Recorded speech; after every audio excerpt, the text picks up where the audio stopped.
الحمد للہ رب العالمین۔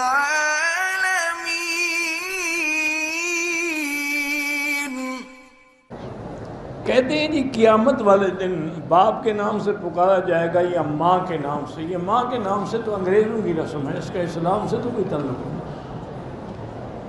انگریزوں کے اندر ہے کہ ولدیت کے خانے میں وہ ماں کا نام لکھتے ہیں، جن کو ان کے باپ کا تو پتہ ہی نہیں ہوتا نا کہ کتنے آدمی گزرے ہیں اور وہ کس کس کا نام لکھوائے، اس لیے وہاں وہ ماں کا نام لکھ دیتے ہیں۔ یہ تو قرآن کا مسئلہ ہے، ادعوہم لآبائہم هو اقسط عند اللہ۔ ہر مسلمان کو اس کے باپ کے نام کے ساتھ پکارا جائے، حتیٰ کہ حضور نے جن کو بیٹا بنایا تھا نا حضرت زید کو، تو بعض صحابہ اس کو زید ابن محمد بھی کہتے تھے۔ اللہ نے منع کر دیا، ان کو منع کر دیا، زید ابن حارثہ، وہ حارثہ کا بیٹا ہے، وہ آپ کو بیٹا تھوڑا۔ تو قیامت میں بھی اب والدی صرف عیسیٰ علیہ السلام ہیں جن کو ماں کے نام کے ساتھ پکارا جائے گا، وہ بھی اس لیے کہ ان کا باپ نہیں ہے، اس لیے ان کو کہا جائے گا عیسیٰ ابن مریم۔ پتہ نہیں لوگ یہ کہاں سے مسئلے گھڑ لیتے ہیں۔ بھئی صلاۃ تسبیح کے لیے ایسا کریں کہ چھوٹی چھوٹی کتابیں جو ہیں نماز کی، اس کے اندر اس کا پورا طریقہ بھی چھپا ہوا ہے پڑھنے کا، وہ دیکھ لیں تاکہ غلطی نہ ہو۔ شیعہ کے ساتھ رشتہ داری وغیرہ نہ کریں تو بہتر ہے سب، کیوں ان کا کوئی پتہ نہیں ہوتا۔ کل کو بچے اور ماں کے ہاتھ پہ ہوتے ہیں، باپ تو کاروبار میں چلا جاتا ہے نا، تو وہ عورت جو ہے نا بچوں کو بھی شیعہ بنا دیتی ہے۔ لفظ خدا جو ہے یہ ترجمہ ہے اللہ کا، یہ اسماء اللہ الحسنی میں نہیں ہے۔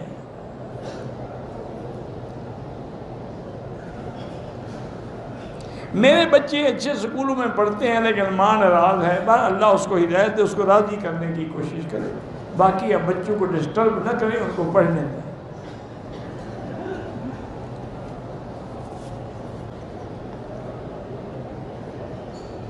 قرآن تو پڑھ سکتے ہیں، دیوال ہو یا دیوال سے پہلے ہو یا بعد میں ہو۔ کیا میت کو اطلس ڈال سکتے ہیں اس کی آنکھوں میں؟ مجھے نہیں پتا اطلس کیا ہوتا ہے، کوئی ضروری نہیں۔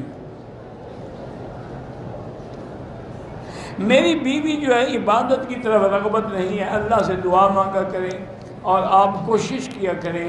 حضور نے فرمایا اچھی بیوی وہ ہے جو خامند کو بھی عبادت کے لیے اٹھائے، اور اچھا خامند یہ ہے جو بیوی کو بھی عبادت کے لیے جگائے۔ تو کوشش کریں، ہمت کریں۔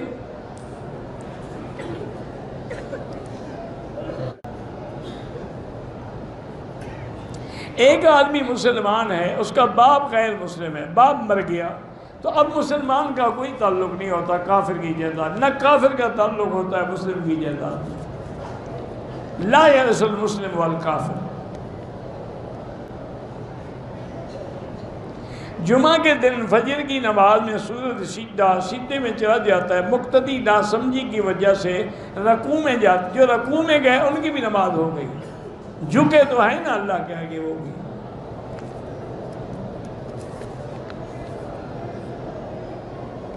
برازیل سے جو مرغی آتی ہے بہتر ہے کہ نہ کھائیں۔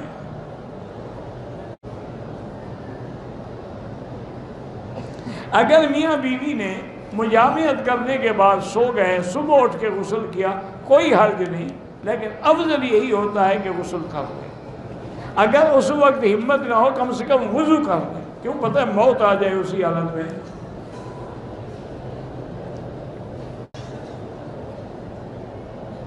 بہرحال کوئی آدمی غلط آدمی کی مدد کرے، اللہ اس کو توبہ کرنی چاہیے۔ اللہ کا حکم ہے کہ تعاونوا علی البر والتقوی، نیکی میں مدد کرو، گناہوں میں